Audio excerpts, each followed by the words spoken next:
Alright, in this video, I want to show how these Catholics and Orthodox fellas have this supreme arrogance to themselves where they think they can actually talk to you however they want and treat you however they want, and you're just going to put up with it, and you should, right?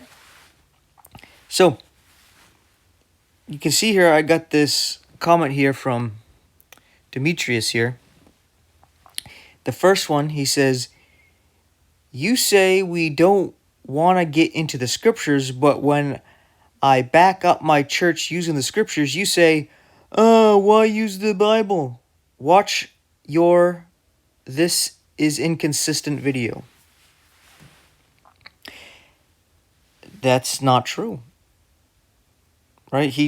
He's misrepresenting me and lying about me. Right?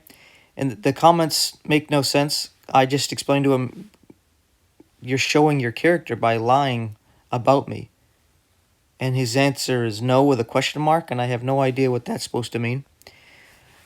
So he sits there and just straight up lies about me when that's not the case. For example, Roman Catholic, if they ever use the scriptures, there's only like a few passages they'll bring up. One of them would be Matthew 16. "Thou art Peter, and upon this rock I will build my church." Right? Like, oh yeah, see, they use the scriptures.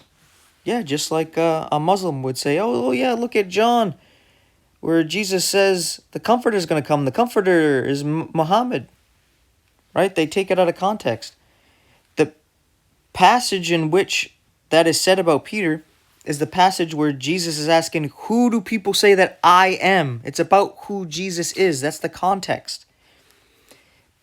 Simon says that Jesus is the Christ, the Son of the living God. Right?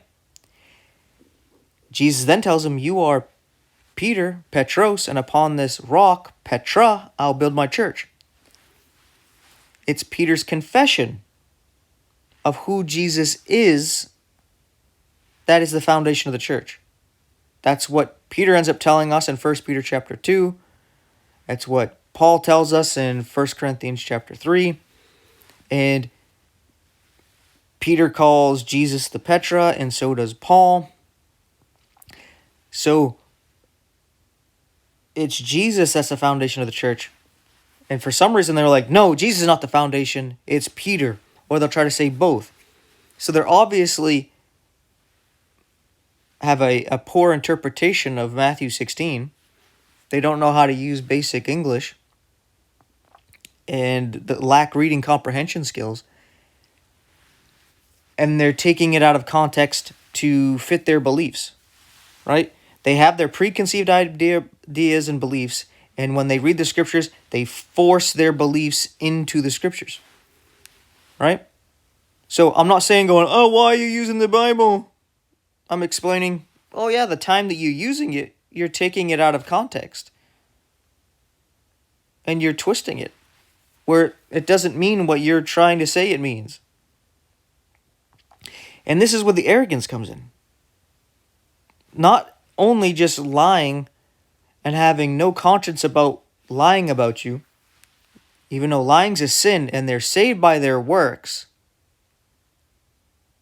but then they're going to sit there and lie about you. Kind of like some of them will say, oh, you believe in do as thou wilt, lawlessness, and sin all you want because you believe in saved by grace through faith without any works. Right? Something I've never said. But they'll lie about you with no problem doing it either. And their conscience doesn't get to them. After they're saying, oh yeah, you're saved by your works, and one of those works is not lying, but here I am going to lie about you, right? But then his next comment is, bro, let's have a chat ATP if you're willing. We will not get far with just comments. And this person's been commenting on a few of my videos for a couple days now. And at first I was like, I don't know what ATP means. He's like, at this point. And I just had to tell him, I'm not giving the time and attention to somebody who just straight up lies about what I say. You come to me, you lie about what I have said in the past, and completely misrepresent me, and then go, hey, let's have a conversation. No. What is wrong with you? You are an arrogant liar. You're unreasonable and disrespectful. Why am I going to sit down and talk with you? I mean, seriously. So, with a lot of these other Catholics where it's like, oh, I'm not going to go watch the video you made about me or about the topic. This is partly why. A lot of you act just like this. Where you think you can just say and do whatever you want and spit in my face and then be like, yeah, now let's sit and talk as if we're buddies and equals and be respectful. And it's like, no.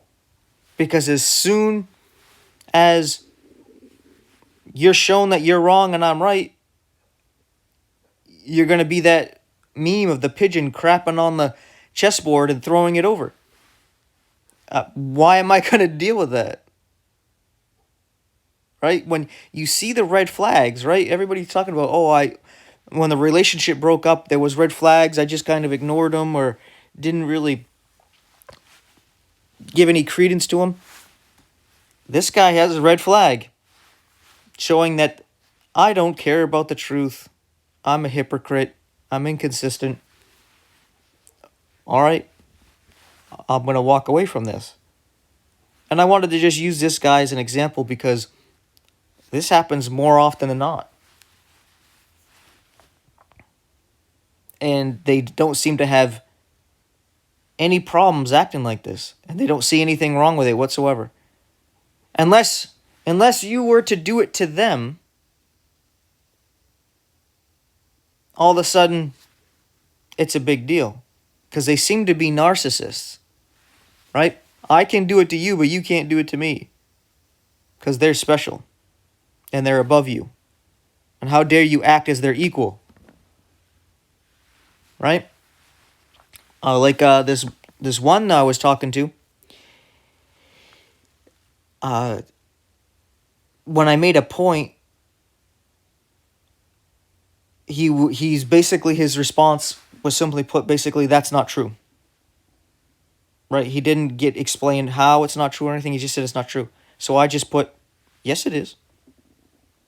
And we did that like a couple times where he's like, no, it's not. And I said, yes, it is. And then he says, you're not even giving a rebuttal. You're just going, nuh-uh. And I'm like, yeah, you're doing the same thing. I'm mirroring you to show you what you're doing. But you see, they can do it, and you're supposed to just accept it. Right? All they got to say is, nuh-uh, yah-huh, and that's fine. That's a justifiable answer. They don't have to prove a thing. But when you do it, that's not right. You have to actually back up what you have to say and prove it. Be like, no, we're equals here. If you don't have to do it, I don't either. And if you think otherwise, you're revealing your character and the spirit behind you and how you're an unreasonable person. Very un-Christ-like, as if the Spirit of God is not with you. Obviously, that alone is proving who's on the right side here, but you're blind and oblivious to it. Right? So, yeah. I just wanted to make this video. I guess I'll throw it in on this series that I'm doing here because it ties into all this. But, yeah. Check out that. I mean, give me your 2 cents on that. Isn't that an arrogant way to go about things? I'm going to lie about you and misrepresent what you said. And then let's sit down and talk about things. Because the comments, we're not going to get anywhere.